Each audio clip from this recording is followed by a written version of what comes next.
October 11, 2017 at 408 am, Israeli intelligence officials spying on Russian government hackers found they were using Kaspersky Lab antivirus software that is also used by 400 million people globally, including U.S. government agencies, according to media reports on Tuesday.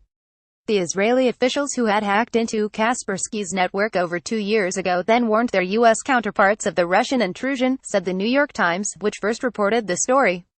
That led to a decision in Washington only last month to order Kaspersky software removed from government computers. The Washington Post also reported on Tuesday that the Israeli spies had also found in Kaspersky's network hacking tools that could only have come from the U.S. National Security Agency. After an investigation, the NSA found that those tools were in possession of the Russian government, the Post said. And late last month, the U.S. National Intelligence Council completed a classified report that it shared with NATO allies concluding that Russia's FSB intelligence service had probable access to Kaspersky customer databases and source code, the Post reported. Read more. 8 Israeli soldiers commit suicide in nearly 3 months. That access, it concluded, could help enable cyber attacks against U.S. government, commercial and industrial control networks, the Post reported.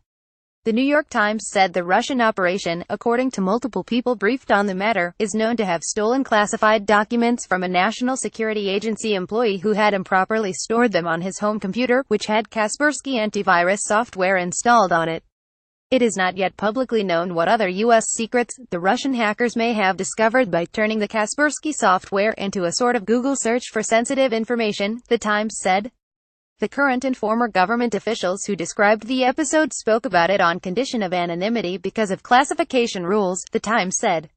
The newspaper said the National Security Agency and the White House declined to comment, as did the Israeli embassy, while the Russian embassy did not respond to requests for comment.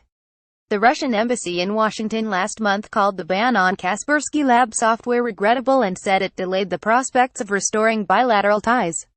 Kaspersky Lab denied to the Times any knowledge of, or involvement in, the Russian hacking. Kaspersky Lab has never helped, nor will help, any government in the world with its cyber espionage efforts, the company said in a statement on Tuesday.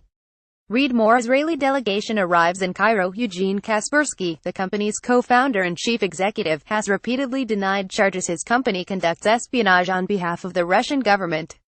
Kaspersky spokeswoman Sarah Kitsos told The Washington Post on Tuesday that as a private company, Kaspersky Lab does not have inappropriate ties to any government, including Russia, and the only conclusion seems to be that Kaspersky Lab is caught in the middle of a geopolitical fight. She said the company does not possess any knowledge of Israel's hack, the Post said.